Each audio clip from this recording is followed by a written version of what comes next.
Thank you, everyone, for joining us today, and welcome to the Peasant and Indigenous Press Forum. My name is Diljit Korsoni, and I work on food systems transformation with a growing culture. We are gathered here today for the fourth Peasant and Indigenous Press Forum, which is an ongoing partnership between journalists, members of the media, storytellers, grassroots groups, peasant farmers, and Indigenous communities. The purpose of this forum is to connect you with those who are on the front lines of leading equitable and resilient food system solutions. And as we all know, we need these solutions urgently in today's world. But before we dive into these solutions, let's just set the scene for a moment. Today's headlines are grim. We see alarms of rising inflation at a scale that has not been seen in several decades. This is, of course, exacerbating hunger in a world where already nearly 1 billion people go to sleep every night hungry, and even more are malnourished. We should also note that food prices have reached all-time highs several times just this year. We have a news cycle alternating between various events of extreme weather. Deadly heat waves broke historic records in nations where air conditioners are not typically needed. Headlines oscillate between ferocious floods, melting mega sheets of ice, crop-reducing droughts, wildfires, and beyond. And while news, such as these headlines on the screen, demonstrate the severity of the situation, it is important to note that the convergence of these different crises like climate change, COVID, and conflict, all of these expose the dangerous cracks, crevices, and bottlenecks in our centralized food system, especially the worldwide dependency on fossil fuel, chemical fertilizer, and harmful inputs. Industrial agriculture is responsible for 1/3 of the globe's greenhouse gas emissions, and likely more if we factor in other stages like transportation, processing, and packaging. All of this to say that the conventional model of agriculture has trapped these communities into vicious cycles of debt and poverty, while also eroding the soil, decimating biodiversity, and speeding up the clock on climate change. But the speakers that you will hear from today are not trapped in this deadly system. There are many alternative models in this world. Each of these leaders has pioneered an equitable food system that is actually mitigating the effects of climate change, restoring biodiversity, and preventing the rise of hunger. Too often, these stories of resilience are unseen and undervalued.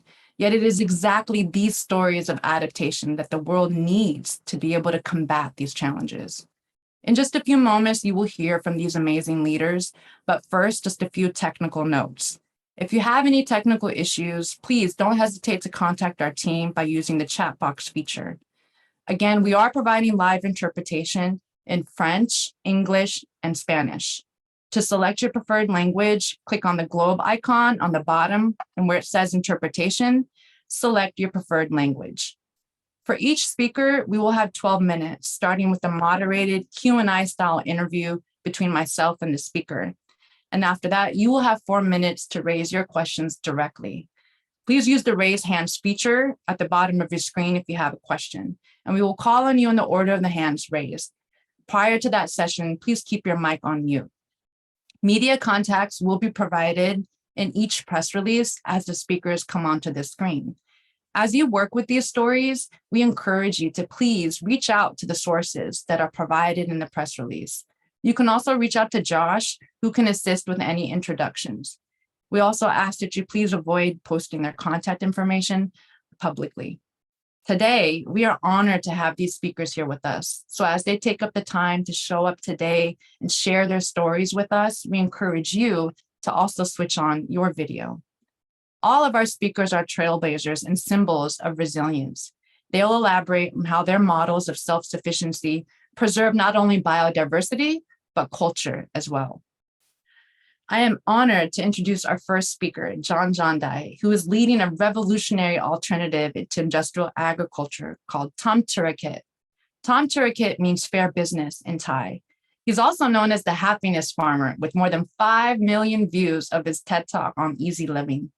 Jon is a lifelong farmer from a village in northern Thailand, where more than 90% of the farmers have lost title to their ancestral land. They struggle with crippling debt, poor physical health, and access to food. So to solve these problems, Jon first established a small 10-acre sustainable farm called Pun Pun Farms in 2003. Later, he helped establish Thamturakit, and their mission is to prioritize farmer self-sufficiency first, and also to encourage collective decision-making. Thamturakit has trained thousands of farmers to produce non-commodity crops without the use of any chemicals. And this model has actually eliminated hunger among farming families, which is an incredible accomplishment, given that most of the world's hungry are indeed farmers. The complete absence of dependency on chemical inputs has allowed Thamturakit to directly connect consumers to organic produce that is affordable and sold at below market prices. Jon, we are deeply honored to have you today as our first speaker. Welcome. I have an earlier quote from you where you say, quote, "We trained the mindset of people to believe that if you have no machines, no fertilizer, no chemical, you have no farming. This is really limited thinking, and that is why we have a crisis now." Can you please explain to us why farmers have become so dependent on inputs, even though this harms them and the environment and also traps them into debt? I think it's the design of the system that they want to take profit from every bite of food that we put in our mouth. Because normally people eat so many varieties of plant, animals, and grains and everything. In Thailand alone, when I was a kid, 50 years ago, we eat more than 100 varieties of vegetable per year. And we eat more than 2,000 varieties of freshwater fish in the river. We eat a lot of things. Diversity is everywhere. But now, the whole country, they eat only pork, chicken, eggs, and rice, mainly. And there's only a few kinds of vegetable in the market all year round. Why do we have to eat small amount like this? This is because of the system design. They design people, train people to eat only what they own the seeds. So they make more profit from that because everybody, when they eat, they need to give money to the business. So this is the way we have problem now. Most of farmers, they cannot save seed. They don't know how to save seeds much now.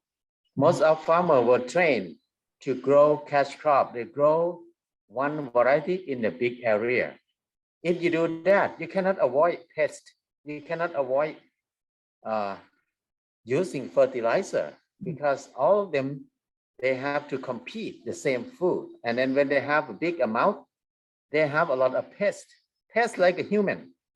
Wherever we can make money easily, we will go there. We call each other, go there, make a lot of money. Bugs and pests is the same thing. They don't have iPhone, they don't have cell phone, but they maybe have some GPS system that they can call each other, come and eat everywhere. So that's why we need to rely on that system. And the rise of pests leads to the rise of pesticide use. And you mentioned to us earlier that the issue of pesticide poisoning of farmer health is severely underreported. Farmers suffer, like you said, from growing commodity crops, even off season, and the middleman takes all the profit. Can you briefly describe what contract farming looks like in Thailand and how that impacts the farmers? It's like the company came to the village and then they said that if you want to grow corn for me, you don't need to invest money. You can take, I will give you the seeds, I will give you fertilizer, I will give you chemical. And when you harvest, you can pay when you harvest. Mm-hmm. So it's good for farmer to do that because they don't need to worry about the market. They don't need to worry about to get money to invest in their farming. They don't need to borrow money from the bank, but they borrow money from the company. So that's easy for them. But when they grow corn, they grow anything, the price always going down. It's never go up. Mm-hmm. That's the big thing. It's it's very clear that the the agricultural product is only one thing in the world that we cannot raise the price. Even inflation, even everything make everything the price rise up. But only farming products, the price going down. It's very hard to survive. But people don't think about it. So the system here is like the company, they can come and tell farmer to do what they want them to do. And then when they buy the produce from farmer, they choose only grade A. They choose only the good one, and the bad one, you need to responsible for it by yourself. So farmer is like a slave on their land. They work hard for nothing. This is what happened with contract farming in Thailand. We all know that the dominant farming model favors monocropping and commodity crops. How does your financial model at Thamturakit work differently to ensure that farmers are paid enough and have enough to eat? For our system, we don't want people to think about make money at the beginning. When farmers come to us and then ask, if I grow this, where can I sell? We will tell them, oh, if you ask this question first, don't come to us. Because we train them to think about, we need to have food first for ourselves and our family. We are the person who produce food to feed the world. We need to have food for us first. We cannot feed other people when we are hungry. So this is the design that we have to train people to design their land. How can we design our land to have our own water? How can we collect rainwater first? When we have water, we think about, we need to make a list. What do you like to eat first? And collect everything you like to eat and plant them. Don't do a big scale. That's the next one. Do small. Just make it fit with your labor and your money. So try to use less money, as less as you can, but use more labor. Don't work a lot. So we train people to work less than 1 acre per person. So if they work less, but they grow many varieties in 1/2 an acre, if they grow more than 50 varieties of vegetable, they can take care of them good enough. They grow well. They will get higher yield. And if they grow 50 varieties of vegetable or plants, they will not buy anything from the market because the market has less than 10. But if they have 50 in their farm, they will not buy it. When they don't buy it, that means they have income without working more. So the money that they use to buy food, they can save it. That's first income. And when they grow many things, each variety, maybe 5 of them, each variety, 5 chilies, 5 eggplants, 5 papaya, 5 galangal, something like that. 1 chili plant, 1 family cannot eat all of them. Right. So they will have surplus. So the surplus, they can share with friends, with relative first, and then they can sell the rest of it. So by this way of farming, farmer will have enough to eat, to feed their family. They have the good food to eat. And then they have friends, they have relatives, they have communities because they share. And then leftover, they sell, they make money. Even they sell very low price, but they have no investment. So they can deposit all of it. So that's why we can grow small area, but we can make more income than people who grow in the big area. Because big area, you have to invest money in farming. But small area, you invest labor. In farming, whenever you invest money, it's so hard to make money back. Right. But whenever you invest labor, don't do too much. 1 or 2 hours per day is enough. Jon, I'm so glad you mentioned the surplus because that's one of the magic ingredients of your self-sufficiency model is that pickup and delivery system where you collect the surplus crops and you sell all of the crops at the same price per kilo at these farmers markets. Can you explain a little bit about how Thamturakit is able to sell produce at below market values, more affordable than other vegetables on the market? Our company, we work like a co-op, actually, similar to co-op, but we want to make profit, but the profit has to be fair to farmer, fair for consumer. Right. So we did not expect to make as high profit as we can, like a normal business. That's why we can sell in the lower price. Like now, some fish, our fisherman group in the south of Thailand, they caught fish. Normally they can sell 200 baht per kilo. And during the COVID time, they said they cannot sell it well. They can sell only 100 baht per kilo. So we buy from them 200 baht, the same price, because that's the price that they make them survive. But in the same time, we sell them in Bangkok, in the city, where we have a farmer market there and we have a restaurant there. So we have the system that we can transport it to make the price going down. And then our farmer don't need to get organic certification.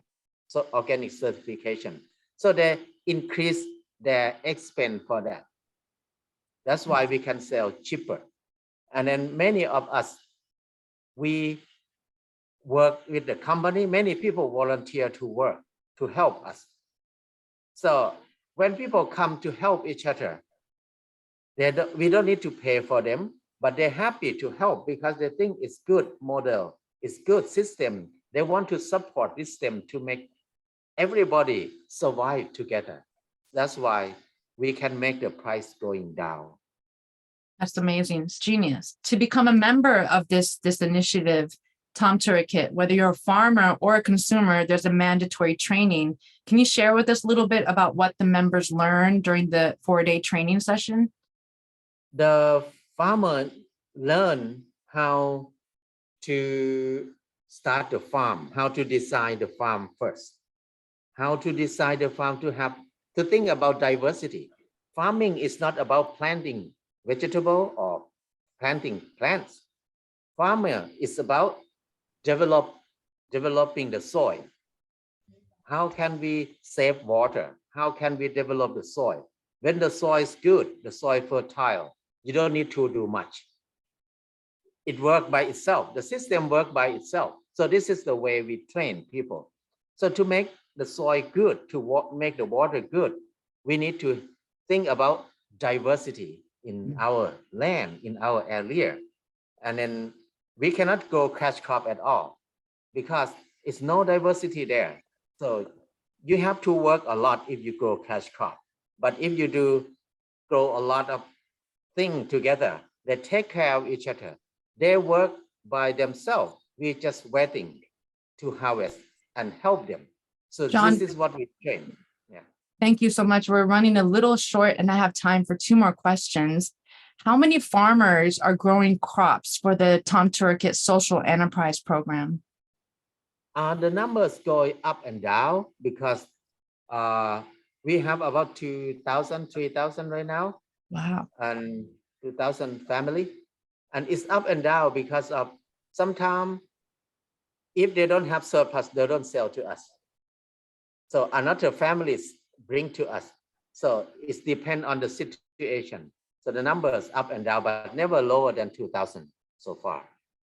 And Thamturakit, that I think that's a pretty large number. Thamturakit was co-founded by the Pun Pun Self-Reliance Center as well as the AgriNature Foundation. And both of these organizations have been on the ground for 20 years, training people on how to be self-reliant organic farmers. How many people do you estimate to have been trained by both of these organizations? After we actually, these 2 organizations we start more than Pan Pan start 10, 20 years ago, but the agriculture started more than 20 years ago. So after we started the foundation 9 years ago, we calculate people who came to the training is more than 100,000 people.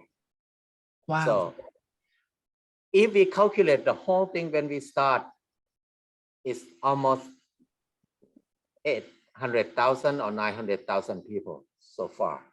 So it makes the big change in Thailand now because more and more people want to quit their job from the city and come out to do farming, because when they see the model, they see that it's something that they dream about it. They want to live like this more.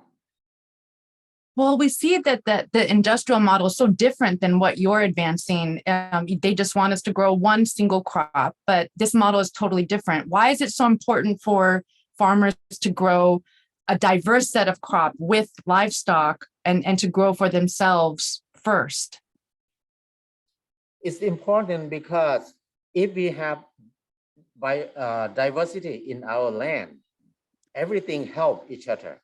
We don't need to use chemical at all, because when we use chemical, we need to work more to buy more chemical, because chemical kill the soil. Right. And in the same time, when we use chemical, we have more pests, because chemical kill the good pests also. But when we don't use it, we have pests, but they take care of each other. So that's why we have to grow many varieties. So we don't need to work a lot. And another reason is when we grow many things, we don't need to buy things because we have everything. So it's hard for farmers to make money, but it's easy to not buy. So we need to design our life to buy as less as we can, because we are not business person. We cannot make money like easily like a business person. So this is the way I think it fit with farmer to grow more variety and then grow for ourselves first. Thank you, John. We are now ready to take questions from the audience. Please use the raise hand feature and we will raise the first question that comes through.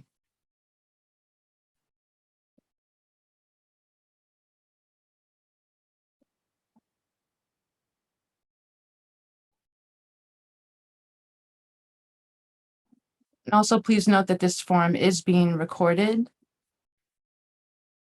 Rebecca George, you may raise your first question. Thank you. Hi, John. I was just wondering if you could speak a bit about the productivity, because normally organic farming is always regarded as a model that's going to lead to food insecurity. From your experience over the last 20 years, how does productivity compare to conventional farming over the years? It's very hard to compare normally, because when you do conventional farming, you grow only corn or you grow only rice or wheat. It's easy to calculate the yield each season. But when we do organic farming, we need to understand that when we say organic farming, many people think to grow a few variety without chemical, they call organic. But for us, it's not. For us, we need to grow diversity. They grow many variety. So in our land, we will have forest, we have yam, we have taro, we have root, we have different kind of vegetable in our land. So we harvest all year round. That's why we can make income all year round, and then we can have food all the time. This is the design. So it's hard to compare the yield between organic and conventional farming, the meaning of organic in our meaning. So I think roughly we produce more than conventional farming, because we have food, we have rice, we have fish, we have chicken, we have vegetable, we have fruit tree, we have herbs, we have trees.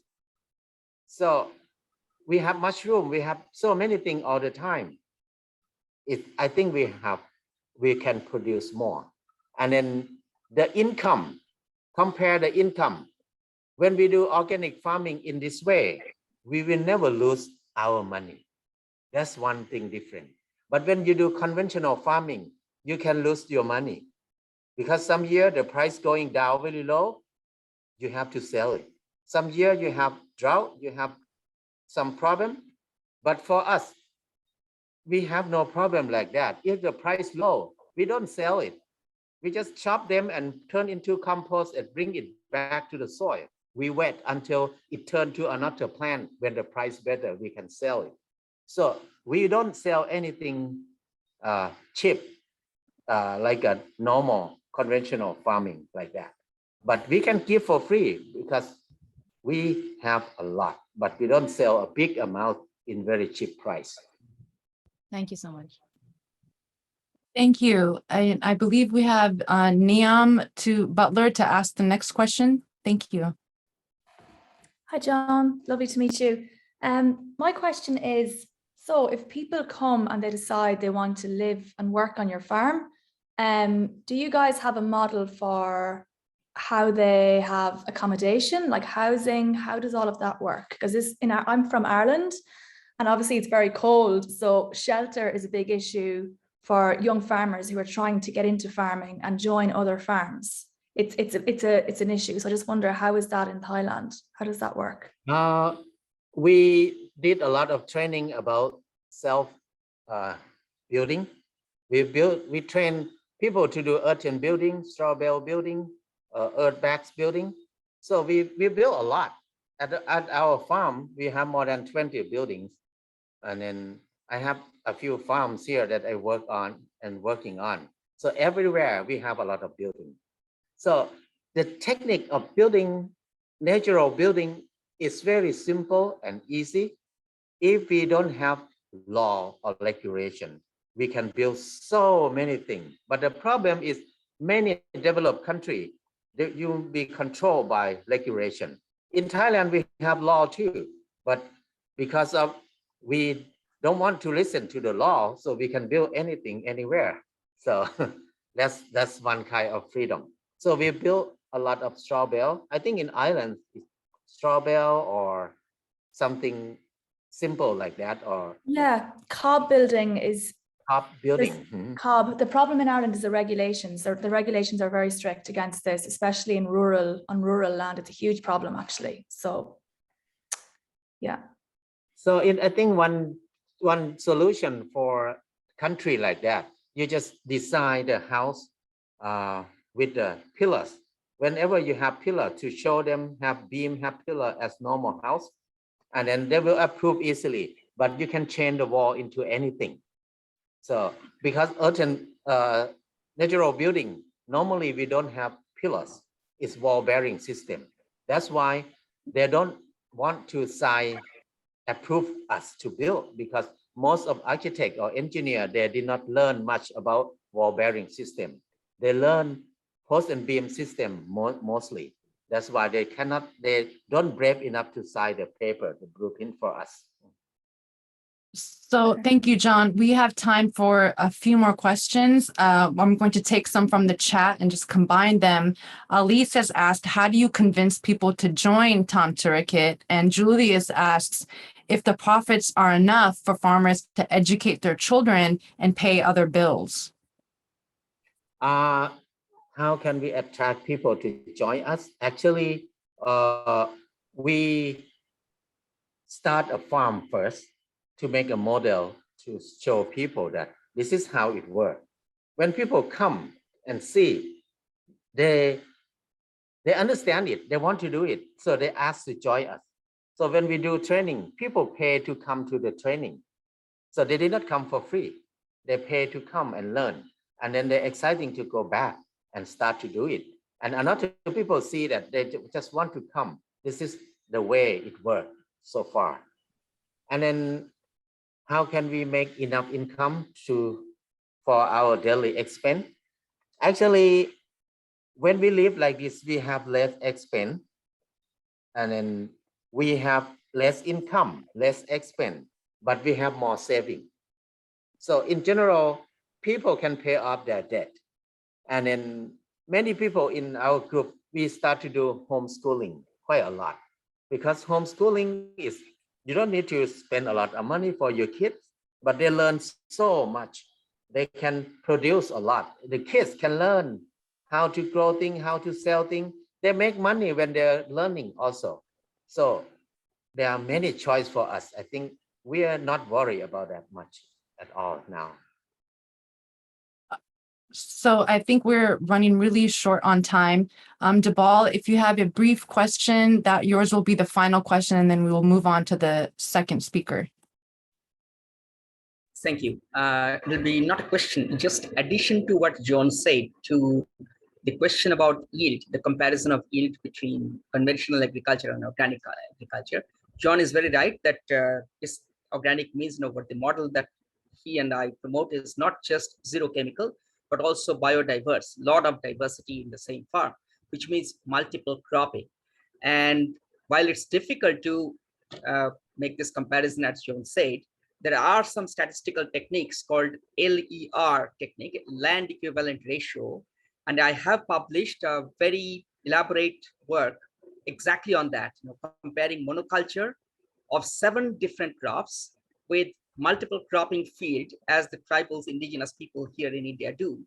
And in those 2 publications published in last year, 2021 and 2022, this year too, we have demonstrated that with the same crops, with exactly the same 7 crops, the productivity of a multiple crop farm is 5.6 times higher than monocrop of each of these crops.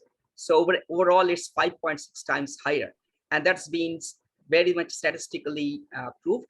And this is the first study that we made with 7 crops. Earlier, there were 2 crops and 3 crops. There has been 50 different publications, which always showed that polycrop systems are much more productive than monocrops of any system. So that way we can always say that this kind of agroecological farm is always more productive than any conventional farm based on monoculture. Thank you. Thank you so much. Now we'll be moving on to our second speaker, Lama Khatieb. We were transitioning now to the site of the world's first breadbasket for our second story of resilience in a food crisis. Lama is a dentist by trade, but a farmer by blood. As the daughter of wheat farmers from Jordan, she has poured her heart into returning her community to its ancestral roots of making its own wheat. Lama is the co-founder of the Zikra collective, which started the Al-Barakeh project. Through their program, they are uniting farmers, bakers, and urbanites to revive the production of Jordan's local, native, and hard durum wheat varieties without the use of any chemicals. This ancient variety is super unique in its climate resilient properties because it has adapted to grow in an arid climate with little water. Despite this rich cultural connection to wheat, Jordan remains largely dependent on foreign aid and food imports to feed its population. Lama will help explain how global financial institutions led and contributed to this high level of import dependency. But more importantly, we will hear about her trailblazing program and how it is reclaiming bread culture in line with the principles of food sovereignty. Lama's story is a great example of how protecting culture can also feed communities and reduce food insecurity. Without further ado, Lama, welcome to today's Peasant and Indigenous Press Forum. Thank you, it's a pleasure. Awesome. Jordan is home, as we know it, to the world's oldest bread, and I think that's documented as being 14,500 years old. So it's so ancient. And in the Fertile Crescent, Jordan was essentially self-sufficient in producing grain for many, many centuries, up until about the 1970s or so. And we know that the FAO has stated that Jordan is importing something really high, like 97% of its cereals. How did Jordan's ancient, long-standing relationship with wheat take such an extreme turn where it is now so completely dependent on imports? Well, this is a very compound question and a compound problem. In 1967, Jordan started to receive white flour as part of the food aid program that was directed to Palestinians. Among many of the wheat farmers that we met, they also mentioned that they were recipients of this wheat as donations. Parallel to that, the United States started to heavily invest in subsidizing the wheat exports that supported the international markets, including Jordan's, with cheap imported wheat that left farmers here unable to compete in the markets. The military institute here in Jordan also played a very important role because they were promoting the jobs as military for the younger generation in the rural areas. Now you have a whole generation that is completely separated from the land, joining the military system because they feel that this is a more secure option in comparison to, for example, the unpredictability of working in agriculture. Urban development as well in cities like Amman, where you have the highest percentage of rain-fed agriculture. Amman now became this concrete city that is basically one of the regions here in Amman that's called biodiverse, literally translated into piles and piles of wheat, now becoming this condensed marketplace of car mechanics. In addition to all of that, the IMF and World Bank also played a role because Jordan has signed in 1989 an economic agreement reform that stated that Jordan has to lift the subsidies in many of the public sectors, such as agriculture and public transportation. This heavily affected the nature of agriculture in the last 40 years here in Jordan. Thank you so much. If you don't mind coming a little closer to your microphone, I think that'll help us to hear you a little better. Thank you. And I think you might have touched on it a little bit, but I'd love for you to explain again what Al-Barakeh means in Arabic and how that symbolizes this, how important your work is right now. I love that you asked this question. A few years ago, when I started to learn how to grow my own wheat, the farmer who used to teach me how to do it made sure that I learned for every dunam I plan to let's say grow, I have to add 14 kilos of seeds in addition to 2 kilos of grains for the ants. And to me, the first time I heard that, and I was like, what do you mean I have to add 2 kilos for the ants? And he said, do you never get the barakeh or the, let's say, abundance in the harvest unless you learn how to share the grains you have ahead in the season. And that was when I came in touch with this beautiful tradition that is basically when the farmers here in the area start to throw their seed, preparing to grow, they will say a prayer. I will recite part of it.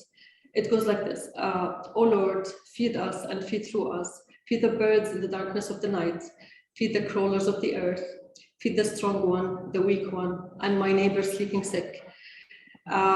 This humbling reminder of something that's a tradition that's passed down from our ancestors, of what they believe for thousands of years as growing and planting is an act of sharing life. This is a completely different culture than a culture of that reduces every act into numbers of input versus outputs. And we try in our work to celebrate Al-Barakeh as a concept, as work, as a way of being, as how we see our surrounding, and how we can reproduce this as a tradition, even while working with people here growing inside Amman.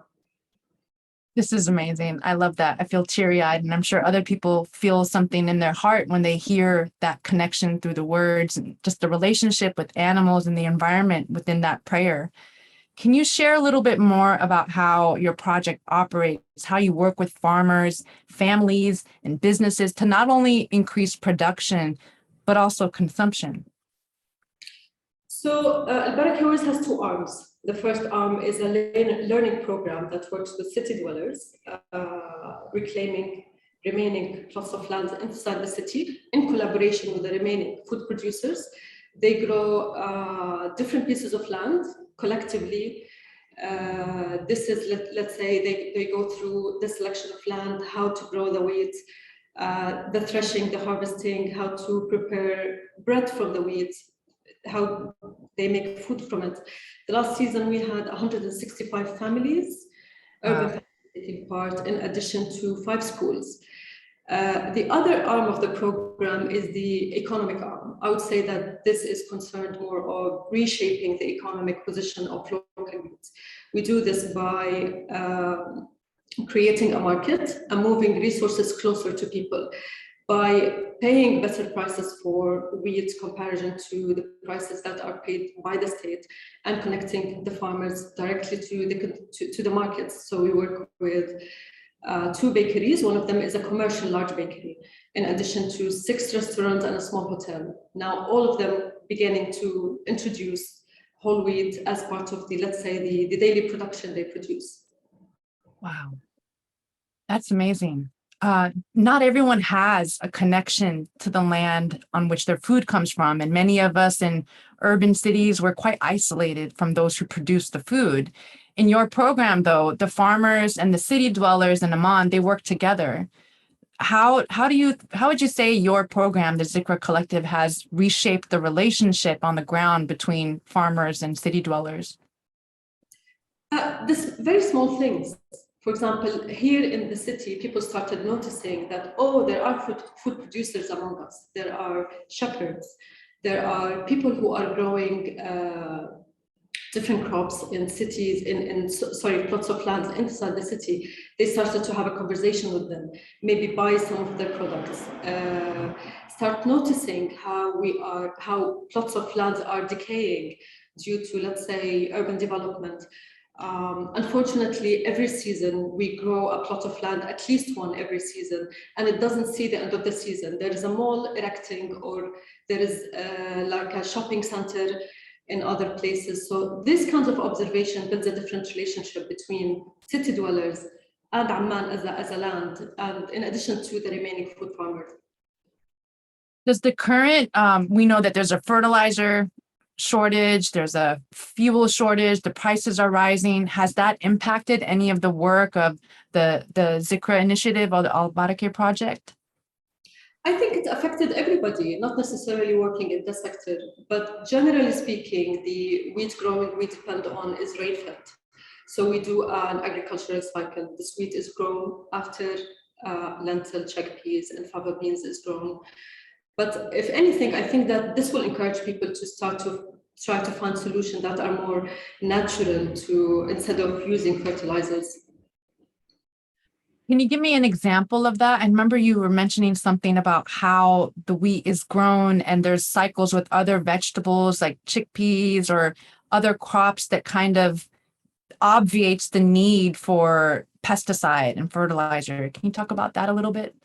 Yeah, whenever you grow wheat, you will need to, after you harvest the wheat, you need to reintroduce the nitrogen back to the soil. And you do this by growing something like chickpeas, fava beans, or lentils. So we do this agricultural cycle. We do not grow wheat in the same piece of land 2 years in a row. In the rain-fed agriculture, that means you will not be using fertilizers or any kind of chemicals. Our final question before we move on to the journalists is one that I'm really excited about. All of the grain mills right now in Jordan are specifically designed to only process wheat that is from abroad.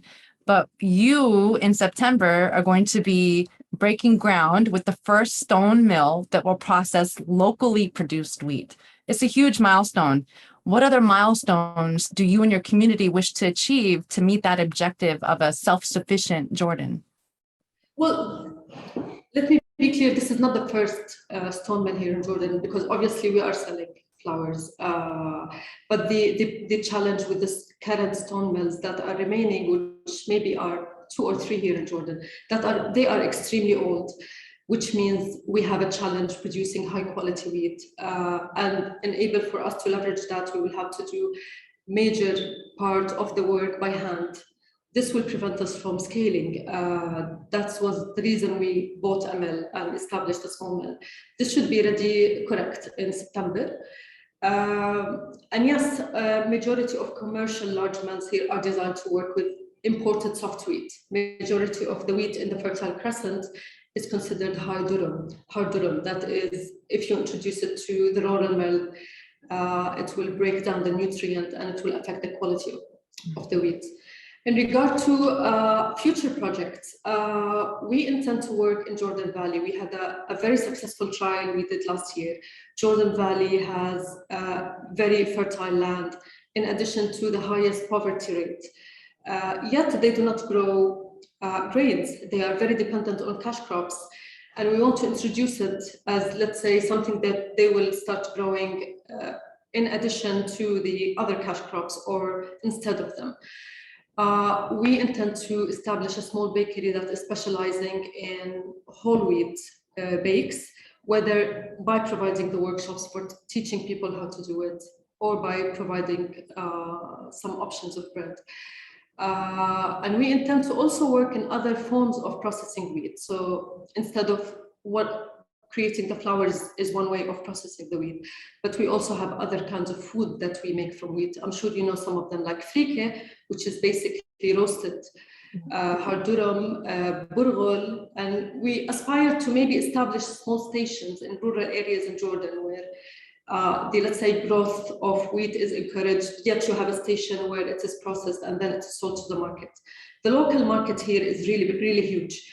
So we are not even speaking about collaborations in the region, and yet it is not met. That's amazing. A lot of momentum. We have a question from the audience. Neil Kamal, you may raise your question and be let in. Yeah, I just noted down from the press release about Lama, shared in the chat box, that the Zikra is into agriculture, into native varieties in only 17 acres. Is that sufficient for your community? And what sort of agrochemicals being used in growing this vegetables, this wheat? And you have also mentioned that 97% wheat is being imported in Jordan. So is that still going on, or some more self-sufficiency has occurred in Jordan?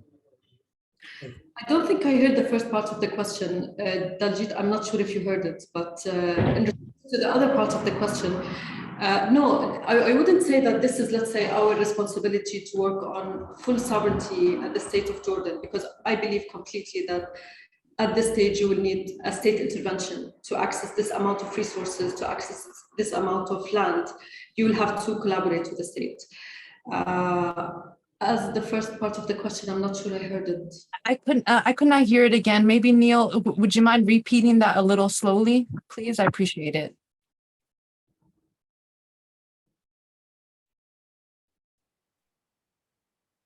Neil, would you mind repeating the first part of your question slowly, please?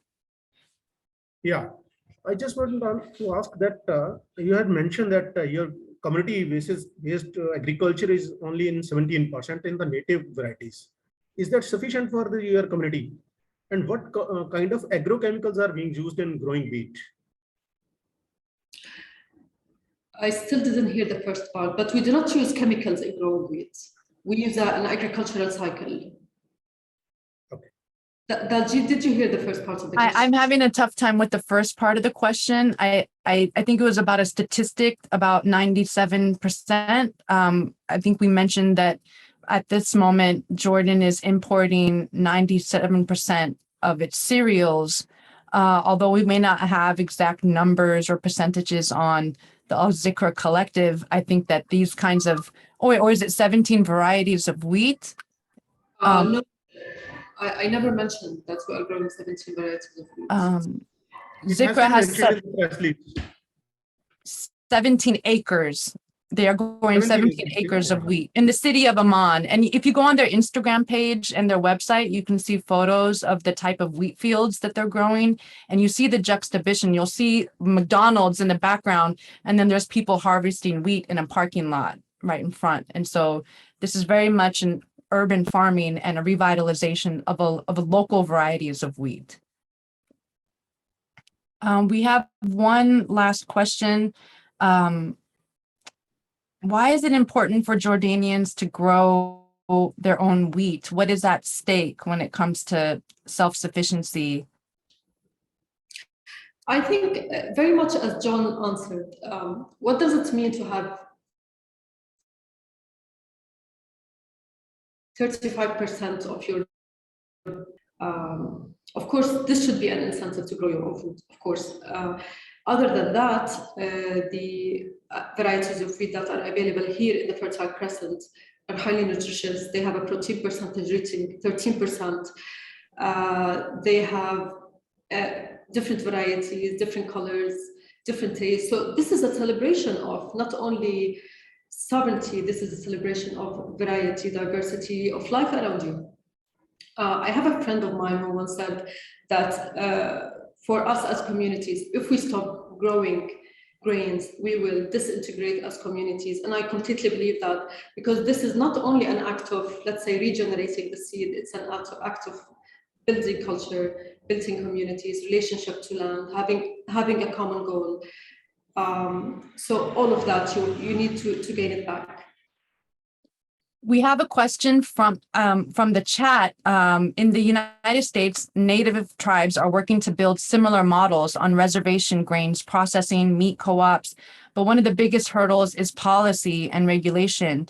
Did you face any government hurdles in being able to establish the mill? Did you have to challenge or reimagine policies regarding grain processing or production in the country?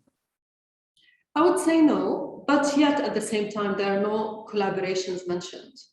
Although the government, of course, has heard of the, let's say, the word going, or they have seen many photos, press releases, but there was no initiative to, let's say, do any kind of collaboration. Thank you, Veronica, for your question. Abba Kaiser from WSU, you can, oh, we just lost you. Okay, so the next person I think is Estefania. You may ask your question now. Hi, I was sorry. Bueno, Ava reappeared. There she is. Bueno, I was wondering what percentage of the families, the 160 something families, livelihood comes from the wheat, and also if all the sales are B2B. You mentioned hotels and bakeries, or do you also sell for? I mean, you also mentioned frike and bulgur. So just wondering, like, how it is stratified and segmented, your business strategy? So in regard to the 165, so these are city dwellers. They take part in the collective growing of wheat. These, I wouldn't call they are beneficiaries. They are beneficiaries in, not in the economic regard. They are beneficiaries in, let's say, the learning part. In regard to the economic part of the project, we work currently with 20 farmers. These are farmers from outside Amman that we buy wheat from them at a market price that is higher than the state's offering by 35 to 40%. And we sell it, we do the processing, and we sell it to bakeries, and we sell it as retail.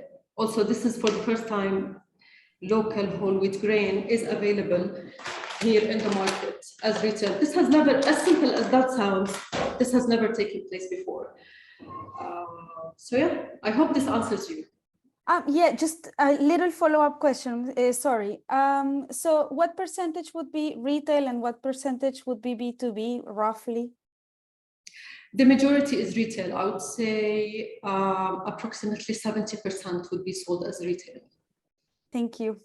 Yeah, you're welcome. Thank you so much, Estefania. And Abba, thank you so much for your patience. You may raise your question now. Of course, thank you so much. I'm wondering, and this might be the wrong framework, but about the quality control for the aggregation of all these different plots. If you're selling to restaurants and the small hotel that you mentioned, how do you, I guess, help farmers understand what quality is needed for selling into this aggregate? And are there ways, is that a challenge, I guess, as farmers come online to become part of the co-op? And is there any support that, I guess, that you offer them in order to meet whatever standards you have for the restaurants and the hotel that you're working with specifically? Or now, regarding the processing part, we take care of it, not the farmers, because the farmers are only responsible for selling us the grains. So we buy it not as flour, we buy it as grains. And then we do kneading and we do the processing, or let's say stone milling, the packaging, and also the research, because here in Jordan, there are many varieties of different kinds of wheat. One has a nutty flavor, the other one has an earthy flavor. Each restaurant has their own recipes. So this part of, let's say, experimentation and research, we do it. And then we go, let's say, sometimes in the kitchen with the chefs, with the business owners, try to experiment that, try that. Because one of the, let's say, main challenges is that sometimes you have false beliefs circulated and passed down among people. One of them was, for example, at the beginning, that local wheat is not good for bakes on bread. So that's why we stopped growing it. Then how comes our ancestors used to grow wheat and make their daily bread for thousands of years? That doesn't make sense. But you also have to let's say, break this belief by actually entering the kitchen and proving it wrong, and maybe creating a recipe and challenging it. Thank you so much, Lama. This was so informative. And thank you to the audience. Your questions were very lively. Unfortunately, we are running out of time and need to go to our final speaker. You can, if you haven't gotten your questions raised, please add them to the chat box and we'll try to reach out to you afterwards. So our final speaker is justifiably labeled India's rice warrior. Debal Deb is a farmer scientist working closely with indigenous and peasant farmers on a 1.7 acre farm called Basudha Farms. Basudha means earth mother in Bengali. He conserves and distributes up to 1,485 varieties of rice, powerful lifelines. In a moment, we will hear directly about how these varieties are super essential in a world that is enduring the effects of climate change. Debal has discovered rice varieties that are drought tolerant, flood tolerant, and some that can even survive submerged in water for weeks. More on that later. This year, he has already distributed seeds to more than 1,300 farmers without any money ever exchanging hands. Only seeds exchange hands. And that is the heart of this open source seed bank model. As has been said, the revolution may not be televised, but it will be open source. And the researchers love him too. Debal is published in more than 40 peer-reviewed journals, including Scientific American. You can even watch him on his TED Talk online, where he talks about how he saved a tree in Eastern India from extinction. Debal's mission is to restore the lost biodiversity of rice by the sharing of knowledge and seed. We will be speaking with him about the #1 key to facing the threats of climate change: ecological diversity and complexity. Debal, it's a distinct honor to welcome you and welcome to the press forum. It was not long ago. Yeah, we're so excited. It was not long ago that India was home to more than 110,000 varieties of rice. And we know that they have incredible diverse properties ranging from different colors, high nutritional value, and even concentration of micronutrients like iron, zinc, but too many to name here. Then the Green Revolution happened and this number plummeted to 700. Today, 75% of India's rice production comes from only 10 varieties. Can you elaborate on this loss of diversity and how this perhaps was a motivating factor in you starting Basudha Farms?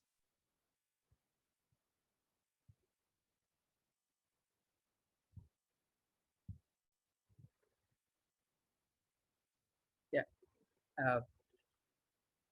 Should I wait for your questions to go on, or? Yeah, so can you talk about just the loss of biodiversity? We know that India is a home to more than 110,000 varieties, and now much of the production is only coming from 10. So can you share with us a little bit about that erasure, Yeah. what's gone missing, and how that led to you forming Basudha Farms? Yes, thank you. In fact, the loss of this genetic diversity of rice, not only in India, elsewhere as well, is due to two things. One is this government and the academic institutions, agriculturalists. They all made this propaganda for HYVs, high-yielding varieties, from the 1960s, mid-60s, and so on. And the second factor is what I call semantic imperialism of labeling the modern varieties as high-yielding unanimously. So, and this labeling inculcates the farmers to believe that any other varieties they're cultivating, any other variety apart from those so-called high-yielding varieties, are by definition low-yielding. And therefore, the farmers who were already cultivating those varieties which were as productive as the modern varieties would abandon their own seeds. And in this process, we have lost thousands and thousands of land races. They become extinct from the farmers' fields. That's the main process which has been at work, and we have already demonstrated that this so-called high-yielding varieties is a misnomer. It's actually high input responsive varieties. And if you go for this absolute yield, in terms of the quantity of input that it requires, in fact, majority of the traditional varieties are all high yielding. That means the yield efficiency is much higher than any of these, even the third generation high yielding varieties of rice and wheat. We have demonstrated it over and over. And in absolute quantity, even despite zero external inputs, we have identified 16 varieties of traditional rice which actually outperform, out yield any of these conventional high yielding varieties, including IR36 and IR72.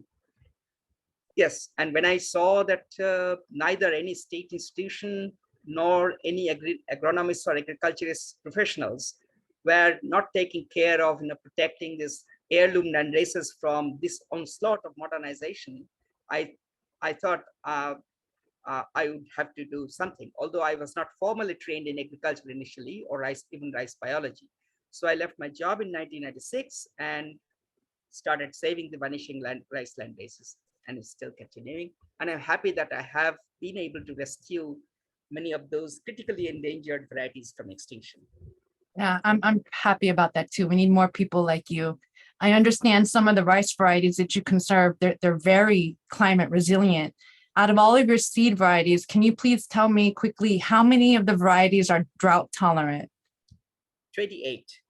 And how many varieties are saltwater tolerant or tolerant to high soil salinity? 16. How many varieties are flood tolerant? 22. And out of those 22 flood tolerant varieties, how many are submergent tolerant? 3. Now, the figures that I'm giving is only the numbers that I have in my accession. There may be many more which are not yet accessed in my collection, but I'm just talking these numbers from my own accession. Yeah. And you mentioned academic institutions, research institutions that don't have access to a lot of these traditional indigenous varieties. IRRI is one of them, the International Rice Research Institute. It's known for modifying the genes of rice and was founded by Ford and Rockefeller Foundation, $100 million budget, more than 1,000 employees. To date, have any of these large seed companies or research institutions like IRRI, have they developed any varieties that can outcompete what already exists in India's natural biodiversity? To my knowledge, there's absolutely not a single variety, modern rice variety, whether it's hybrid or high yielding variety or whatever, contains any property which is not shared by this or that traditional rice variety. So whether it's high yield trait or short stature, long stature, non-lodging property, nutritional quality, taste, pest resistance, flood tolerance, salt tolerance, in fact, in many of those properties are never found yet in any of these modern high yielding varieties. I thought so. I imagine they also preserve their varieties on a massive amount of land, but your farm, Basudha, is only 1.7 acres, but yet you managed to grow more than almost 1,500 varieties without any cross-contamination. How is that possible? Thank you. Yes, I do wish I had the resources to buy or rent more land for ownership or possession. We have to, because I don't have that much resource, I have to satisfy and accommodate all these varieties on the land that I am in possession on annual lease. So I have to accommodate all these by allocating a very tiny portion of this land with a minimum viable population of each land race, each variety, which is a little above 56 in number. So we planned actually 64 seedlings, a little above this, the minimum viable population, because there may be some kind of natural losses to pest or other natural disasters. So 64 seedlings of each land race we planned into 2 square meter plots each, and take care to prevent cross-pollination with the plants of neighboring varieties around, using flowering asynchrony, which is a method that I discovered and published, and training, giving trainings to farmers too to follow to prevent. Can you repeat that? What is that called? What is that called?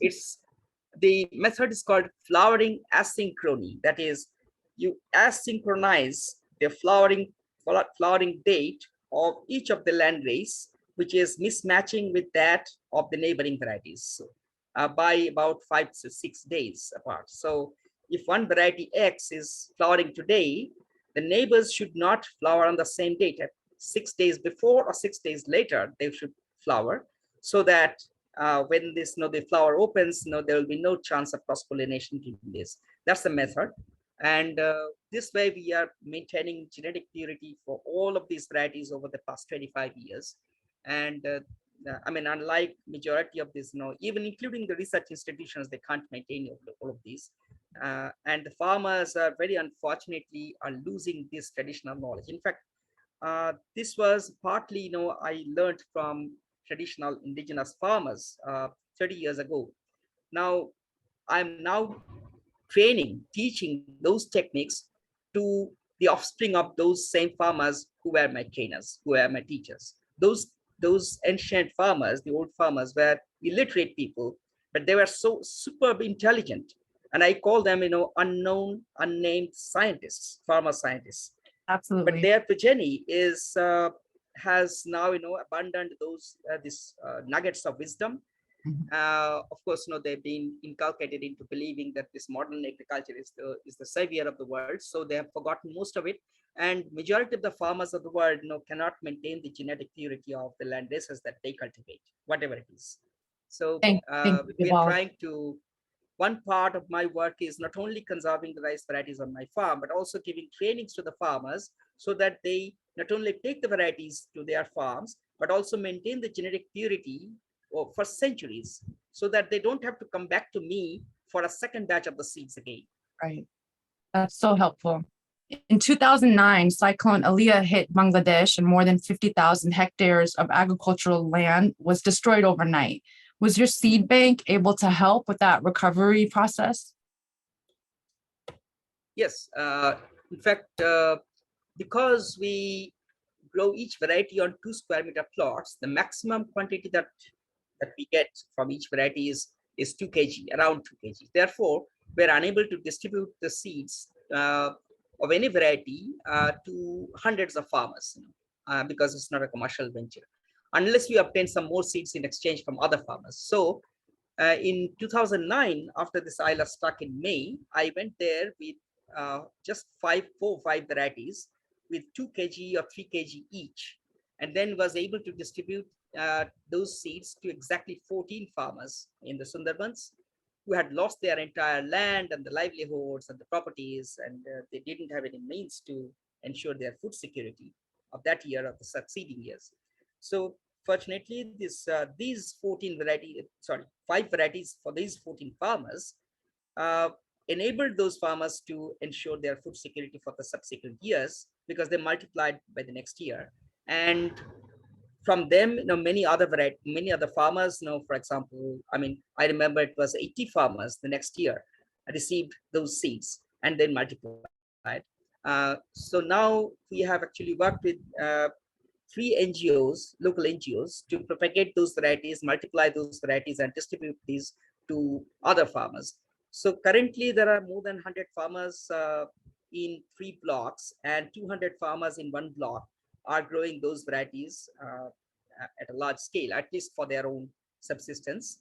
And those are the only varieties yet available which can withstand seawater incursion in that saline land, coastal land. Thank you, Debal. We have about a minute left. And just for the journalists, it's important to note that when Debal took those seeds to Bangladesh, he brought seeds that could grow in salt water, and that they were smart enough to know when to raise their stock. And the seed has that knowledge that they're in submerged water. And so super powerful in the era of climate change.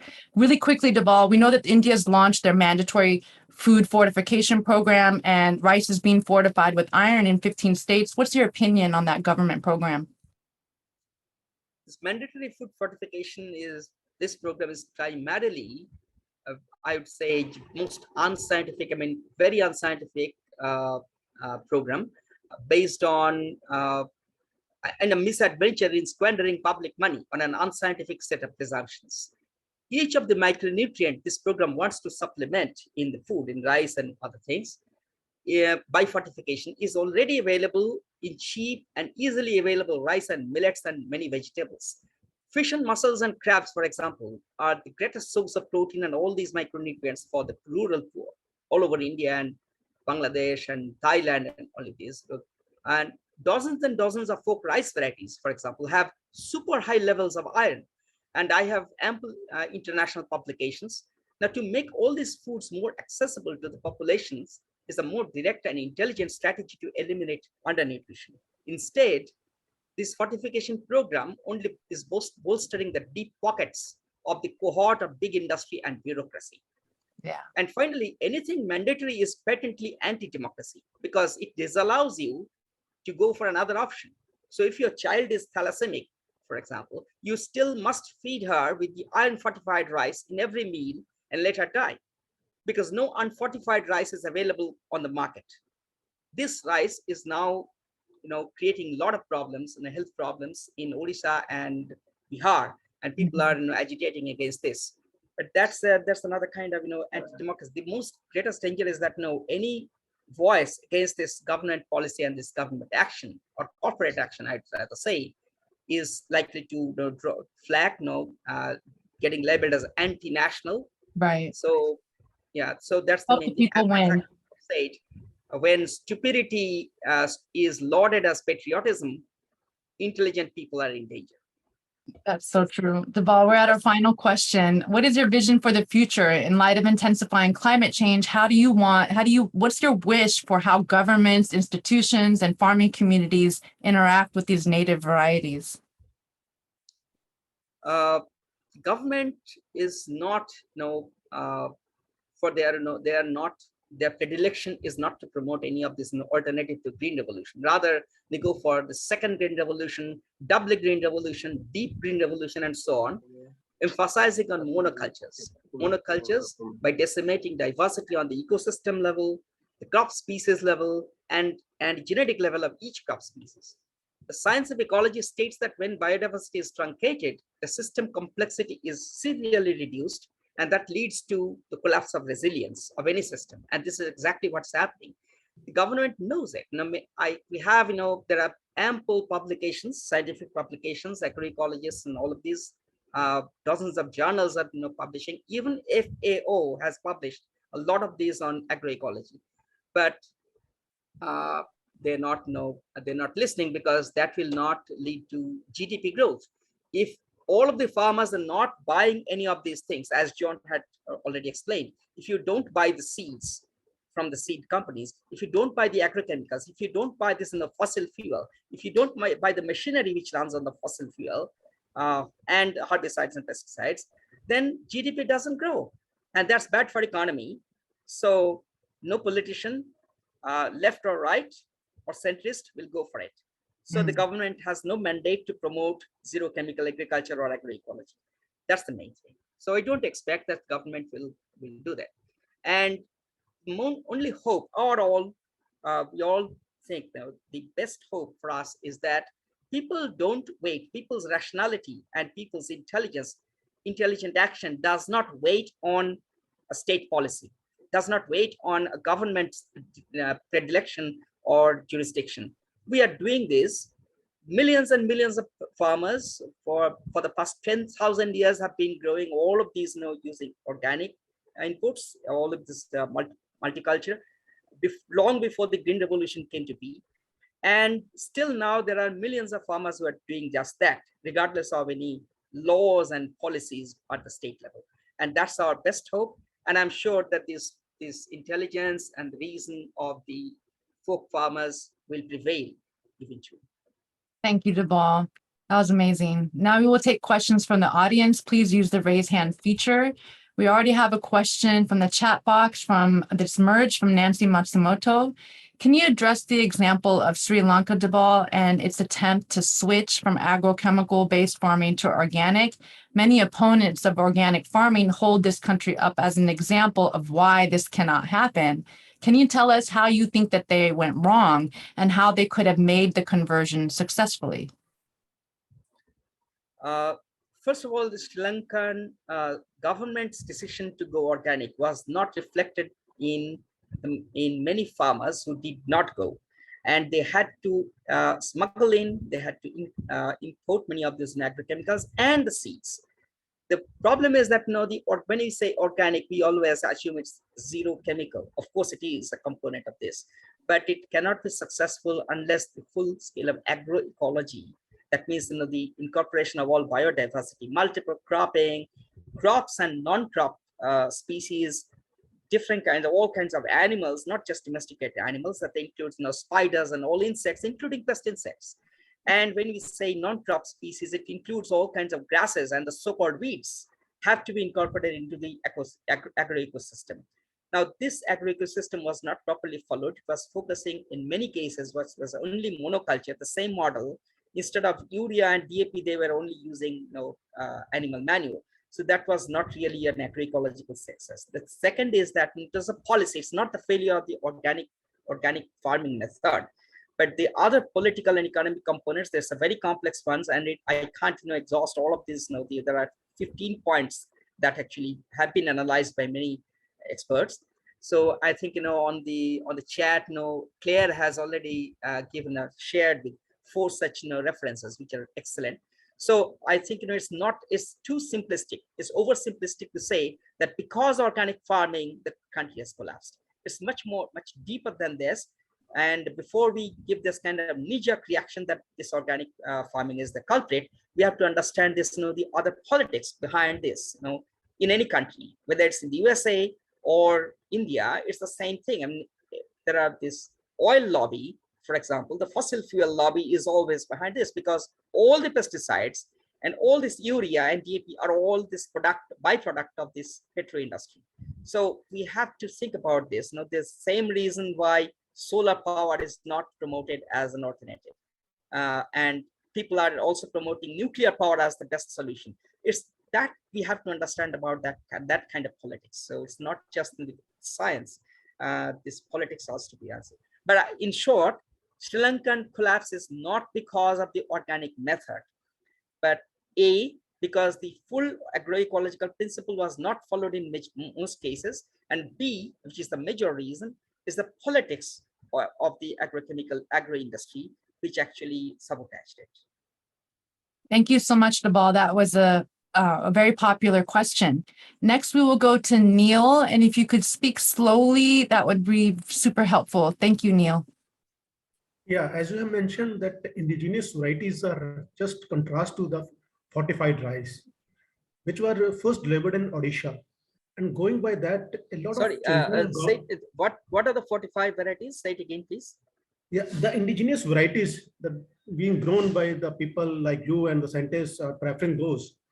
And those are in contrast with the fortified rice, which were first delivered in Odisha, and a lot of children gone ill after eating it in Bolangir district. But despite that, in what your opinion, why the government is going ahead with the fortified rice, and why that is insisting the rice millers from Punjab to deliver the fortified rice? Yeah, see, this was a central decision. It was not the state government who actually decided to. It was a mandate from the state government, and it is, as you know, the name is mandatory food fortification. So it's mandatory that it has to be run by all the states. That includes Odisha, Bihar, Chhattisgarh, West Bengal, and everyone. So, and eventually it will spread all over the country. That's the point. But very happy thing is that in Odisha, at least, doctors and nutrition experts have actually written a very strong letter to the government of Odisha, requesting them to immediately call off this program in response to the health problems, like the stomach aches that the children were reporting from their midday meals, which contain this rice. So that's a very positive thing that doctors and nutrition experts and other people have seen through this problem, and they have requested the government to follow up. I hope that it will be soon, repeated in all the other states. Thank you so much. That was a fascinating question, very current issue as well. And the next question is going to be our final question, and this is from Shambhu Gatak. In light of the current economic issue in Sri Lanka, how can farmers have income security when the marketable surplus is low and prices are not assured? What preparations are necessary to support farmers economically? about this. Economically, I think, once we go for this agroecology, and I repeat what Jon also said, if we focus on multiple cropping on the same farm, we don't have to, the farmer doesn't have to rely on one single crop for yield and for this. In case of any climate change, climate disaster, one crop fails to grow or there's less production, we have another dozen crops to make good for that. So whether it's too late rain or too much rain or too early rain or no rain at all, flood, drought, anything, the farmer will always have a plethora of crops to survive on, and that's the key tool to understanding this food security. Instead of just one crop, huge amount of import, spending a lot for buying imports, and then the output, whatever the output, you sell the extra output, and then you buy the same buy the other kinds of foods that you would have grown on your own farm. So in India, for example, farmers are now growing rice, excess of rice. They're of course selling this excess to get money, but 80% of that money is spent on food again, because now they have to buy the vegetables, they have to buy the edible oils, they have to buy the fruits, which all they used to grow on their own farms even 30 years ago. Now it's only rice, because it's only rice. And then this part of this also goes into buying the new inputs for the next year. And also the seeds, the seed itself, every year they have to buy the seeds. If it's hybrid varieties, it's whether it's vegetable or rice or wheat, whatever it is, you have to buy it every year. Otherwise it will not germinate. If it is not hybrid, it's the high yielding variety, modern varieties, it cannot sustain for more than 2 years. Every 3rd year, you have to recycle the seed, you have to buy the seed again. So this expenditure over seed and the agrochemicals is not counted by the farmers, because this is not in one time, but they count this the sale of the seeds, which is in one go. So they find that it's something like 10,000 rupees they have earned. It's a huge, but by the process they have already lost 5,000 rupees out of it for imports on a stretch of time is not actually calculated by most of the farmers. That's the farmer psychology, and there's been a lot of agricultural psychology works, research that has already demonstrated that. This is the reason why not a single Green Revolution farmer is out of debt. They are always necessarily, whether in India or Bangladesh or Pakistan and Malaysia, they always go for either it's private money lenders, or the bank of some government, or even NGOs like in Bangladesh, the Sonali Bank, they go for microcredit. So it's micro or macro, every farmer has a credit they have to repay every year in order to grow food. So where is independence? Where is freedom? So that's the main thing that agroecology says, that and I repeat what Jon has excellently said, that the saving that they make, instead of earning excess, that saving is not counted as an excess income. So if you spend 5,000 rupees to earn 10,000 rupees versus you earn 8,000 rupees with zero input, people don't consider which one is more profitable. So that's the irony. So thank you, Debal. This is what the answer. Yeah, thank you. I appreciate your wisdom so much. We encourage all of you listeners to please reach out to these speakers directly, as we've provided their contact information. It is time for us to wrap up. Thank you so much to all of the speakers, Jon, Lama, and Debal. We appreciate you immensely. You are symbols of personified resilience in all these crises that we are facing. And you teach us that protecting culture means protecting biodiversity. Thank you. Thank you also to the interpreters, Cheik, Tutu, Melody, and Yuvia. This is not an easy task, and we deeply appreciate your contribution today. And thank you to the audience for your presence today. Please do engage with us. If you would like us to connect you directly with the speakers, interpreters, or are seeking any resources on these stories, please reach out to us at A Growing Culture, and we're happy to help you. Also, if you're going to write an article, please share that and your published work with Josh. You can email him at josh@agrowingculture.org. We would love to circulate all coverage in a collective manner. And please do make sure that you're registered to receive the press resources and the recording, which will come out in the next 1 to 2 days, as well as sources and supporting research. These forums happen regularly, so please keep in touch. Every time it's a new round of voices, and all registrants will receive that information and resources. COP27 is coming up, and we'll be producing a lot of events related to that, including more grassroots and Indigenous-led solution stories. Thank you so much, everyone. Bye-bye.